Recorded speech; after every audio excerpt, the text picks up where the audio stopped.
وہ بیچارہ پہلے ہی تم نے اس کو مار ڈالا، اس کے بعد اس کے سر پہ انجری کر کے اس کے جسم کے اوپر اس کی تلی بھی پھاڑ دی، اس کی وہ کیا کہتے ہیں بلنٹ انجری کی وجہ سے اس کا لیور بھی رپچر ہو گیا، اس کے پرائیویٹ پارٹس یعنی اس کے جو پرائیویٹ اعضاء تھے ان کے اوپر بھی تم نے تشدد کر کے ٹیسٹیکولر ڈیمیج کیا. مطلب اس سے زیادہ تم کسی انسان پہ کیا تشدد کر سکتے ہیں؟ میں تو یہ دیکھ کے رپورٹ میں آپ کو بتا نہیں سکتی کہ یہ ہم جیسے ڈاکٹرز جو ہر وقت ان چیزوں سے ہمارا بھی دل دہل گیا کہ یہ ایک انسان کے اوپر، اور وہ بھی ایک ایسا سادہ لو انسان، اس کے اوپر اتنا زیادہ تشدد کیا. مین کاز جو اس کی ڈیتھ کی تھی وہ یہ تھا کہ اس کے برین کے اندر، جو اس کے دماغ کے اندر جو ہیمریج ہو گیا، یعنی خون نکلنا شروع ہو گیا، اور جو تلی اور اس کے جگر سے جو خون نکلا اس کی وجہ سے وہ بیچارہ بچہ جو ہے وہ اللہ کو پیارا ہو گیا. جی شکریہ ڈاکٹر صاحبہ. میں نے یہ چاہا تھا کہ آپ پہلے یہ سمجھ لیں، پھر سے میں یہ بتانا چاہتا ہوں وہ اسپیشل چائلڈ تھا. وہ ایک کیوں اس سے سارے پیار کرتے تھے، اور اس کی ذرا ویڈیوز دیکھ لیں، سارے سوشل میڈیا پہ اس کی ویڈیوز چل رہی ہیں. اس طرح کے انسان سے یہ تشدد کرنا، میں سوچتا رہا ہوں کہ اللہ ہم کدھر پہنچ گئے ہیں، یا ہم کدھر تک گر چکے ہیں. کیا ایک قوم اس طرح کی چیز کی اجازت دے، اور کیا اللہ کی برکت آ سکتی ہے اس قوم پہ؟ جب اس طرح کا ظلم ہوتا ہے قوم پہ، اور وہ قوم ظلم کو سہ جاتی ہے اور اپنے آپ کو بچاتی ہے کہ اچھا میرے اوپر یہ ظلم نہ ہو جائے. جس طرح جانور نہیں ہوتے کہ وہ دیکھ رہے ہیں کہ شیر نے آ کے ایک جانور کو پکڑ لیا، باقی سارے جان بچا کے بھاگ جاتے ہیں. ہم بھی وہ فیصلہ کر لیں کہ جانوروں کا معاشرہ ہے یا انسانوں کا معاشرہ ہے. انسان کا معاشرہ انصاف امر بالمعروف پہ کھڑا ہوتا ہے. وہ ظلم کا مقابلہ کرتا ہے جس کو جہاد کہتے ہیں، کیونکہ جب وہ ظلم کا مقابلہ نہیں کرتا تو حضرت علی کا قول ہے کہ کفر کا نظام چل جائے گا، ظلم کا نظام نہیں چل سکتا. یہ ہمارے نظام کے اوپر یہ جو ڈاکٹر صاحبہ نے ابھی پڑھ کے سنایا ہے، میں آپ کو یہ یقین دلاتا ہوں کہ یہ سب آپ سمجھ لیں. اگر ایک قوم اس کے اوپر اپنی آواز بلند نہیں کرے گی، اور جو کمزور ترین جہاد ہے کہ زبان سے اس کے خلاف نہیں بولے گی، تو یہ قوم کو جینے کا حق نہیں دیتا اللہ. وہ قرآن میں کہتا ہے کہ میری زمین پہ نکل کے دیکھو کتنی قومیں میں نے تباہ کی جو میرے حکم پہ نہیں چلی. ہم تباہی کا راستہ ہے یہ ہمارا. یہ جو پاکستان سے ہو رہا ہے، میں نے ہوتا ہوگا دہشت گردوں سے، شاید ملک کے غداروں سے اس طرح کی چیزیں ہوتی ہوں. میں نے اپنی زندگی میں کبھی اس طرح کے واقعہ نہیں دیکھے کہ پہلے ایک کارکن ہے، پھر وہ اسپیشل چائلڈ ہے، اور پھر وہ کوئی کسی قسم کا زندگی میں اس نے کسی سے لڑائی تک نہیں کی، اس سے یہ تشدد کیا جائے. اور تشدد کیا کیا؟ سر بھی اس کا، انہوں نے کہا کہ اندر سے خون نکلنا شروع ہو گیا. اس کا جو جگر ہے اور جو اس کی جو پتا ہے اس کو انہوں نے اس طرح مارا بے دردی سے، وہ اندر سے خون نکلنا شروع ہو گیا. لیکن اس کے پرائیویٹ پارٹس، یعنی اس کے اوپر تشدد کیا ہوا. میں ایک اور قرآن کی آیت ہے، اللہ کہتا ہے کہ انسان کو کہ میں نے تمہیں اشرف المخلوقات بنایا، سب سے عظیم مخلوق، جو انسان کا درجہ فرشتوں سے بھی اوپر چلا جاتا ہے. اگر انسان اللہ کے حکم پہ چلے وہ فرشتوں سے اوپر چلا جاتا ہے. لیکن وہی قرآن میں لکھا ہے وہ جب وہ گرتا ہے وہ جانوروں سے بھی نیچے چلا جاتا ہے. جانور بھی یہ نہ کریں. اور یہ جو ہمارے اوپر جب سے میں یہ دیکھا ہے، ایک آدمی جب سے آیا ہے اس کو ایک پوزیشن پہ لگایا ہے، میں نام نہیں لیتا کیونکہ پھر سینسر ہو جائے گا، اس کو بھی پتا ہے، قوم کو بھی پتا ہے وہ کون ہے. جو اس نے ظلم کرنا شروع کیا سیاسی کارکنوں پہ، ایکسپرٹیز تھی اس کی کاؤنٹر ٹیررزم، دہشت گردوں سے کچھ کرتا تھا. لیکن میں سوچتا ہوں کہ وہ دہشت گردوں سے بھی یہ جو کرتا ہوگا یا جن کے اوپر شک ہوگا کرتا ہوگا، تو وہ کتنی نفرت پھیلی ہوگی ان علاقوں کے اندر.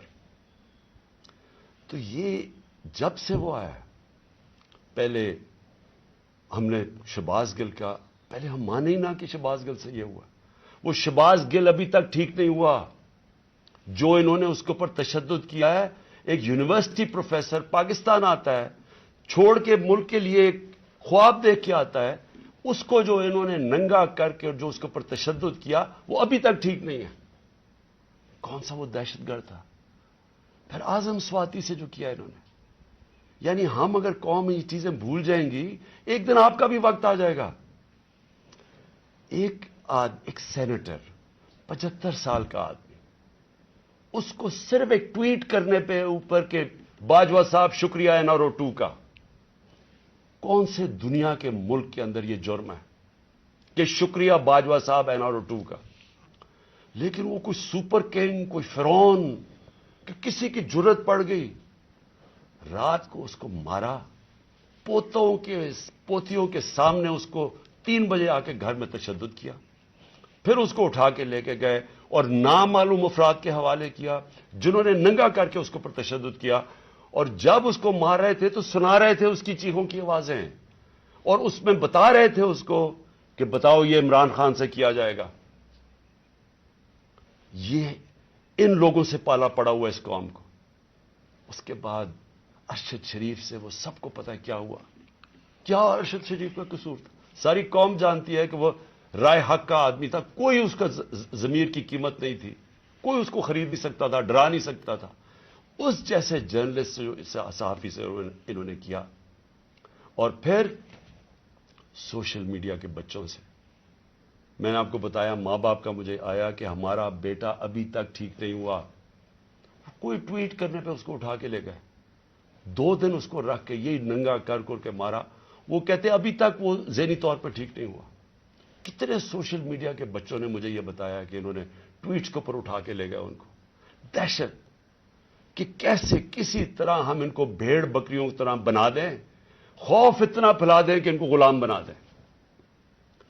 اور پھر صحافیوں کے اوپر ان کو ذلیل کرنا، ان کو یعنی عمران ریاض کو پکڑ کے اس کو جیل میں 4 چھوٹے سے کمرے میں بند کر دیا، گندے سے کمرے میں.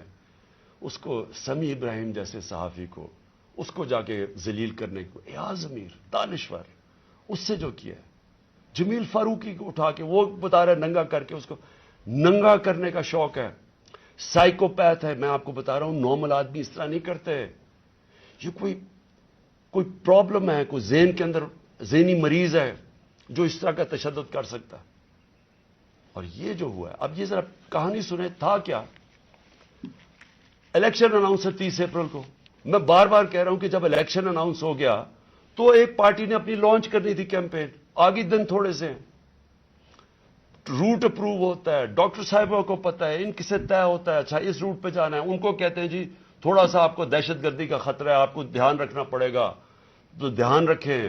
حماد اظہر سے روٹ اپروو ہوتی ہے کہ یہ روٹ ہے، آپ کو فکر نہ کریں، اس روٹ پہ آپ نکل جائیں. سب کچھ طے ہو گیا. لوگوں کو بلا لیا، ریلیز آ رہی ہیں، جناب ہم نے اپنی لانچ کرنی ہے کیمپین. ایک دم صبح نہ پتا نہ کچھ ہوا، ایک دم پولیس پہنچ گئی، ناکے لگ گئے. پھر یہ نہیں انہوں نے کیا، ڈاکٹر صاحب یہ گواہ ہیں، یہ تو اپنی طرف سے آ رہے تھے ریلی لے کے، آگے ناکا نہ انہوں چپ کر کے کھڑے ہیں وہاں. ان کے اوپر واٹر کینن شروع ہو گئی، پھر آگے گاڑیاں توڑنی شروع ہو گئے، ان کے اوپر چارج کر دیا، لوگوں کو مارنا پیٹنا شروع کر دیا. ساری ویڈیوز ہیں، گاڑیاں توڑ رہے ہیں آ کے. اور پورا پلان بنا ہوا تھا کہ اس دن انہوں نے اور لاشیں گرانی تھی. ہماری یہ آرڈر کر رہے ہیں ان کے لوگ کہ مارو ان کو یہ کرو، لاشیں گراؤ. کوئی فکر نہیں پڑتا کیونکہ پلان کچھ اور تھا. پلان یہ تھا کہ الیکشن سے نکلنا، اور دوسرا عمران خان کے اوپر یہ ڈالنا، یہ اور یہ ڈال دیا بیچارے. ضلع شاہ کا کیس 302 میرے اوپر قتل کا کیس ڈال دیا کہ میں نے اس کو قتل کیا. یعنی اگر ان بیوقوفوں میں عقل ہو، ایک تو عقل کی بڑی کمی ہے اس وقت، پتہ نہیں کون ان کو ایڈوائز کر رہا ہے. آپ مارتے ہیں، ساری قوم دیکھ رہی ہو، پھر میں اپنے اور قتل کسے کروں گا؟ ضلع شاہ کو.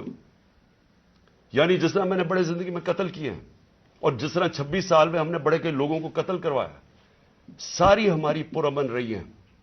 اور ڈاکٹر صاحب گواہ ہیں، ان کی گاڑی پھر توڑی گئی، وہاں بیٹھے ہوئے ان کے اوپر اٹیک کر دیا. تو ان کا پلان تھا ایک لوگوں کو مارنا، الیکشن سے نکلنا، تصادم کرنا، اور دوسرا اس دن پورا پلان بنا تو اٹھا کے مجھے بلوچستان لے کے جانا تھا. یہ پلان تھا. اب میں اپنی قوم کے سامنے 2-3 چیزیں رکھنا چاہتا ہوں. دیکھیں، اس وقت بدترین قسم کا مارشل لا سے بھی بری سختی آئی ہوئی ہے ہمارے اوپر تو آئی ہوئی ہے. وہ دوسرے جو مرضی کرتے پھریں، پولیس اسکورٹ ان کے ٹیکس پیئر کے پیسے پہ وہ اپنی کیمپین کر رہی ہے، کوئی پوچھنے والا نہیں ہے، بلکہ پوری مدد کی جا رہی ہے. وہ اور بات ہے کہ لوگ نہیں آ رہے، لیکن ان کی پوری مدد. اور یہاں الیکشن شیڈیول کے بعد بھی کیمپین کے اوپر پابندیاں، ہمارے لوگوں کے اوپر کیسز. کتنے لوگ ابھی جیل میں ہیں، کتنے لوگوں کے، میرے اوپر اب 80 تقریباً کیس ہو گئے ہیں. کوشش ہے کہ کسی طرح ہم کیمپین سے نکل جائیں، اور ساری کوشش یہ ہے کہ اتنا خوف پھیلا دیا جائے کہ کسی طرح ان چوروں کو پھر سے جتا دیا جائے. میرا سوال اب یہ ہے، شعیب شیخ کو پکڑ لیا کل، اس کا کیا قصور تھا؟ بول کا کیا قصور ہے؟ قصور یہ ہے کہ وہ ہمیں کوریج دیتا ہے. قصور یہ ہے کہ وہ جو کنٹرول چینلز ان کے ہاتھ میں ہیں، جن کو پیسہ بھی چل رہا ہے اور جن کو کنٹرول کیا ہوا ہے، ان میں سے بلیک آؤٹ ہو گیا. تو جو 1-2 چینلز ہمیں دکھاتی ہیں، 3-4 چینلز، ان کو تو کسی طرح بند کیا جائے. اس کا قصور یہ تھا، اور میں اس کو آج خراج تحسین پیش کرتا ہوں. اس نے مجھے بتایا کتنے کیسز اس کے اوپر کر رہے ہیں، کتنا پریشر ڈال رہے ہیں کہ کسی طرح عمران خان کی کوریج ختم کرو. اور اس کو کل پکڑ کے جیل میں ڈال دیا. ARY کو کل بند کر دیا. بند کس چیز کے اوپر کرا ابھی تک یہ بھی نہیں ہمیں پتا بند کس پہ کیا ہے. بس عمران خان کی کوریج نہیں دے رہی. پیمرا کا کل ان کو عدالت نے کہا کہ پیمرا کو کہ میرے اوپر سے بین اٹھاؤ. کل ٹیلی فون کر کر کے لائیو تقریر انہوں نے کرنے نہیں دی. اور یہ الیکشن کا چند مہینے، ہفتے رہ گئے ہیں. الیکشن کے مہینے میں ان کو ٹیلی فون کر کر کے میری تقریر نہیں کرنے دی. اب یہ کون اتنا طاقتور ہے کہ ہائی کورٹ کے فیصلے کے باوجود وہ حکم کرتا ہے کہ جناب عمران خان کو نہیں دکھانا، اور وہ نہیں دکھاتے؟ کون اتنا طاقتور؟ پھر ایک اور ڈرامہ ہو رہا ہے. ضلع شاہ کے باپ کو پہنچ گئے ہیں سارے، یہ پولیس پہنچ گئی ہے اس کے گھر، پتہ نہیں اسے کیا ہو رہا ہے. زور یہ لگایا جا رہا ہے کہ کسی طرح کیس پیچھے ہٹے. جب سب کو ضلع شاہ کے والد نے بتایا کہ کل کیا ہوا ہے، آئی وٹنسز ہے، انہوں نے دیکھا اس کو اس پولیس وین کے اندر، جو پریزن وین تھی، وہ دیکھا سب نے. ان آئی وٹنسز کی سٹیٹمنٹ ہے کہ ہوا کیا، گواہ بیٹھے ہیں. اس کے باوجود کوشش کی جا رہی ہے کہ جی ایکسیڈنٹ ہو گیا یا کوئی اور وجہ بتا دے اس کے مرنے کی. اوپر سے 302 کا مطلب کہ میرے اوپر ڈال دیا کیس. یہ کون کر رہا ہے؟ یہ کور اپ کون کر رہا ہے؟ کس کے پاس اتنی طاقت ہے کہ یہ کور اپ کرنے کی کوشش کر رہا ہے؟ ہم جب پولیس والوں سے اندر سے پیغام آ رہے، جی ہم نے نہیں کیا، یہ کوئی نامعلوم افراد لے گئے تھے. کور اپ میرا کس نے کیا؟ ارشد شریف کا کور اپ کون کر رہا ہے؟ میری GIT کو سیبوٹاج کون کر رہا ہے؟ کون اتنا طاقتور ہے کہ پولیس کو حکم دیتا ہے کہ آپ نے گواہی نہیں دینی میری GIT میں، اور پھر GIT کا ریکارڈ سارا غائب، اور پھر GIT کو ایک کیئر ٹیکر گورنمنٹ ختم کروا دیتی ہے. اور پھر ارشد شریف کا کور اپ کون کر رہا ہے؟ کون اس کی GIT آگے نہیں بڑھنے دیا جا رہا؟ اور یہی لوگ اب اس کا کور اپ کریں گے، کیونکہ اس میں سے چیزیں اور نکلنی ہیں. پولیس نے کہنا ہم نے نہیں کیا، ہم نے اس کو پوری طرح کیس لڑیں گے. یہ محسن نقوی جو پلانٹ کیا ہوا، جو کس نے پلانٹ کیا اس ملک، اس پنجاب کے اوپر چیف منسٹر، اس کے اوپر ہم کیسز کریں گے. IG کے اوپر کریں گے، وہ جو CCPO بنایا ہوا اس پہ کریں گے. عدالت نے، سپریم کورٹ نے کہا کہ جو پرانا CCPO ہے اس کو واپس ری انسٹیٹ کرو، اس کو ابھی تک ری انسٹیٹ نہیں کیا. عدالتوں کے فیصلے نہیں چل رہا ہے، عدالت کچھ کہتی ہے یا اس کے اوپر عمل نہیں کیا جاتا. کون ہے اتنا طاقتور کہ اس کے پیچھے یہ کھڑے ہو کے سارے ملک کے قانون توڑنے کے لیے تیار ہیں؟ وہ گورنر کیوں نہیں، KP کا کیوں نہیں گورنر ڈیٹ دے رہا الیکشن کی؟ واضح ہے سپریم کورٹ نے کہا 90 دن میں ہونا ہے، وہ کیوں نہیں دے رہا؟ کون اس کے پیچھے کھڑا ہے جو وہ ڈیٹ نہیں دیتا؟ سوال میرے سارے آخر میں پاکستانیوں کے لیے، دیکھیں ہم نے باحثیت قوم فیصلہ کرنا ہے.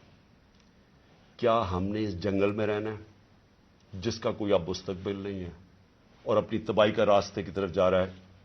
ملک تو ڈوب رہا ہے, معیشت تو تباہ ہو گئی ہے, سارے چور اوپر بیٹھ کے ہیں, اپنے 1100 ارب روپے کے کیسز ختم کر دیے, پیسہ ان کا باہر پڑا ہے, 100 روپے سے زیادہ ان کے ہوتے ہوئے ڈالر مہنگا ہو گیا, روپیہ گر گیا. یہاں قوم غریب ہوتی جا رہی ہے, ان کا پیسہ باہر پڑا ہی ہے, ان کو فائدہ ہی فائدہ ہے, دولت میں اضافہ ہو رہا ہے پاکستان کے مقابلے میں. تو ہم نے یہاں پہ باحثیت قوم فیصلہ کرنا ہے. ہمارے پاس 2 راستے ہیں, ایک غلامی کا راستہ اور تباہی کا راستہ ہے, اور ایک اپنی حقیقی آزادی کا راستہ ہے. میں اپنی ساری قوم کو آج کہہ رہا ہوں, دیکھیں جو ضلع شاہ سے ہوا ہے, اگر آپ سب کے دل میں وہ تکلیف نہیں ہے جو آج ہم سب کو ہو رہی ہے, یہاں ڈاکٹر صاحبہ بتائیں گے نہیں, وہاں عورتیں رو رہی ہیں ہماری جو ہر روز اس کو دیکھتی تھیں. اس نے 4 مہینے ہمارے ساتھ ادھر دھرنے پہ گزارے, آج سے 8-9 سال پہلے جب 2014 میں ہم نے دھرنا کیا, 4 مہینے یہ وہاں بیٹھا رہا. یہ وہ ایسا انسان تھا, اسے سب پیار کرتے تھے, اور اس کی آپ ویڈیوز دیکھ لیں کہ آپ کو پتا چلے گا کہ کیسا ایک بھلا مانس انسان, ایک جس کو کوئی دنیا کی کوئی چیز ہی نہیں تھی, ایک عشق میں کام کرنے والا آدمی. اگر اس سے یہ کر سکتے ہیں, اس کو تشدد کر کے مار سکتے ہیں, اور یہ قوم چپ کر کے تماشا دیکھ سکتی ہے, میں پھر سے آپ کو کہتا ہوں ہمارا کوئی فیوچر نہیں ہے.